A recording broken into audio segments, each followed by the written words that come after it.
What is going on, fellow trumpeters and musicians? My name is Joshua Rzepka, and today is Mute Monday. Now, if you're new around here, Mute Monday is a weekly series where I discuss and I demonstrate different trumpet mutes. Now, in this week's edition, I am very excited to be sharing with you an entire collection of mutes from Huber Music. Now, check this out. If you are unfamiliar with Huber Music, well, I don't blame you. These mutes have only been around for a couple months. Frank Huber is a trumpeter in New York City, and he makes these mutes. And during lockdown, he figured it was a perfect time to get a 3D printer and learn how to recreate vintage mutes. And originally, he didn't even set out to sell these mutes. This was a project that he was just doing for himself. However, after 3 months of trial and error, 3 months of prototyping, learning how to use these 3D printers, he finally came up with a whole bunch of mutes that he thought were really great. And he sent out a set of these mutes to one of his friends, who then posted about it on Facebook, and people started messaging him and asking where they could pick up these mutes. So I'm very excited to be sharing an entire set of mutes from Huber Music. Now, first off, we are going to start with a mute that I actually had a little bit of input in. This is a reproduction of the Shastok Meg-A-Mute. Check this out. This is a really cool mute, and if you go back a number of weeks, near the beginning of Mute Monday, you will see the video where I featured my original Shastok Meg-A-Mute. And this is a really cool and very unique mute. It hasn't been made in around 100 years, and you can see it's a large cone, and then there's a smaller one inside, and it's suspended with 6 corks. It's really a unique configuration. So it is very cool that now there is a version of this mute available that you can get because there isn't any other mute on the market right now that sounds quite like this Meg-A-Mute. I am super impressed with how it plays, and the fact that I was able to take a bunch of measurements and send them over to Frank, and just a few weeks later he shipped me this to try out. It just blows my mind. So I'm very excited to play this for you. The next mute that we're going to hear is a reproduction of the Ray Robinson straight mute. Check this out. And I think it really looks sharp. I really love how he was able to recreate that look with these mutes. However, this mute is actually a triple threat. And what I mean by that is this. Check out the bottom of this mute. If you spin this,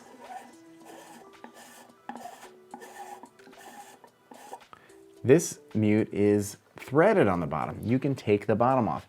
And what that means is you can put different basses on this mute. And I have 3 different basses that I'm going to be demonstrating with this mute. The first bass, this is the one that is the original. And then he created one that is a bigger one. And this has got a little more mass. And this is not based off of a Ray Robinson or a Shastok or anything. This is really just to have a different color, a little more mass. And then this is the cool one. He created a buzz bass for it. Check that out. If you look on the other side, you can see that there are some plastic filaments there, right? Like out of a kazoo. So when you play it, the air kind of rattles them and it buzzes like that buzz while mute that I also did weeks and weeks back. So I'm very excited about this mute because this, as far as I'm concerned, is an innovation in the mute world. I haven't yet seen a straight mute that has got a threaded bass where you can change the bottom. So that is very cool, and I'm going to be demonstrating all 3 of these one after the next so you can hear the difference between the original bass, the heavier one, and then the buzz bass. So I'm very excited about this mute. And speaking of Ray Robinson, this right here is the recreation of the iconic Ray Robinson cup mute. Check that out. You can see a felt on the inside, and he did a great job with this mute, and it looks very, very similar to the original. Right here I have one of my original early Ray Robinson mutes that Roger Ingram restored. So these I will demonstrate side by side. That way you can hear the brand new Huber Music 3D printed Ray Robinson cup mute alongside an original restored Ray Robinson cup mute. So that is very cool. Now last up is another mute that has got some innovation on it. Check this out. This is the Solotone. And he created this as a reproduction of the Shastok Solotone mute. And if you look on the bottom, you can actually see through because the tube on the inside I took out. That's right, this mute, it actually comes with two interchangeable tubes that you can put inside of the mute. So it takes a little bit of time in order to, spin it inside.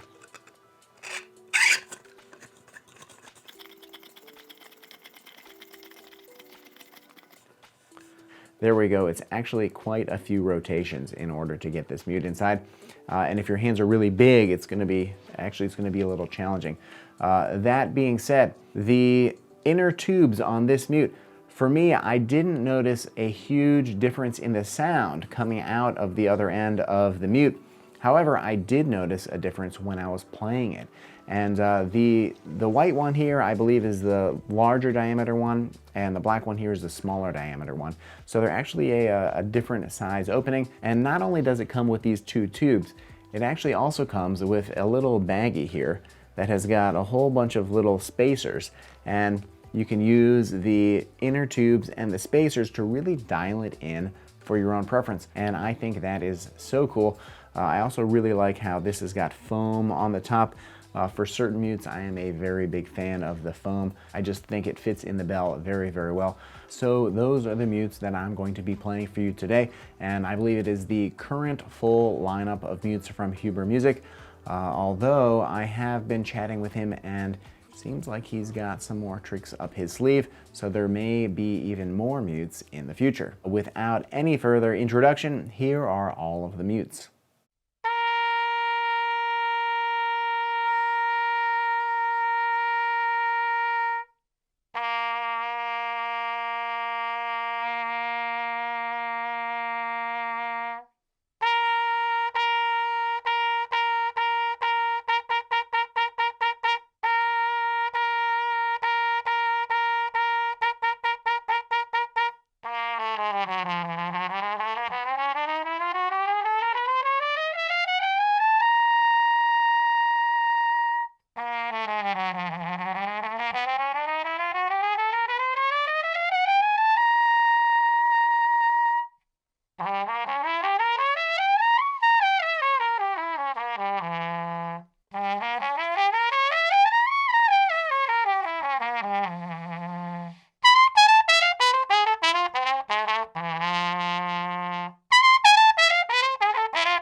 All right, so you've just heard all these mutes from Huber Music, and what did you think? Which one were you most surprised about? Which one was your favorite? Write down in the comments below. First up, of course, was the Meg-A-Mute reproduction, and I was very impressed with this mute. I think that he captured the sound of the original mute very, very well, and I think this one actually has a better projection than the original one. The original, the sound is a little more focused, and I think that has to do with this metal ferrule on the bottom and the material that it's made of course. This is 3D printed, this is a fiber mute, this is very, very hard material, and of course they're going to resonate a little bit differently. However, I think that this has better projection. The low notes on this, they are still not perfect, although they are a lot better than the low notes on the original one. I was having a lot of trouble hitting some of the low notes on the original one, whereas on this one, at least they were coming out, so I think that is a big improvement. However, the fact that you can buy one of these right now is great, because it took me 6 or so years to find one of these in good shape, because they stopped making these nearly 100 years ago. So I think it's great for the trumpet world that now, if you wanted a Meg-A-Mute, you can get one. Next was the straight mute, and this mute I think is so cool. I love how it is threaded on the bottom. I think the sound of it is really nice. Personally, I like the sound of the heavier bass over the original bass, but that's the great thing. If you like one or the other, you can get them both, and all you got to do is twist it on, and then you've got a brand new mute. Now this buzz bass, this is pretty cool. The buzz on it is a little subtle. However, I think you could hear, well, you could definitely hear that it was buzzing.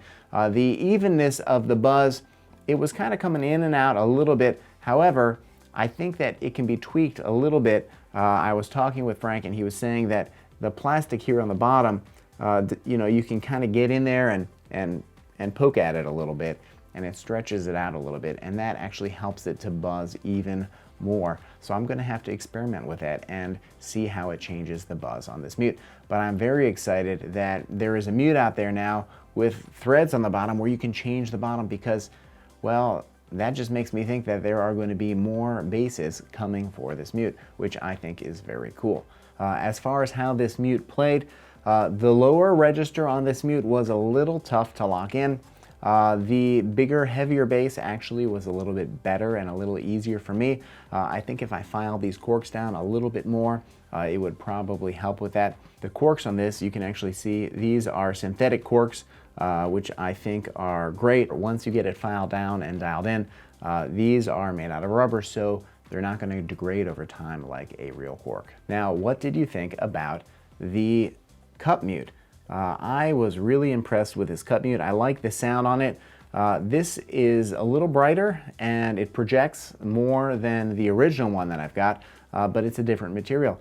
I think that the evenness and the fullness of the sound is great. The low notes in this actually responded better than in my original, so I was very surprised about that.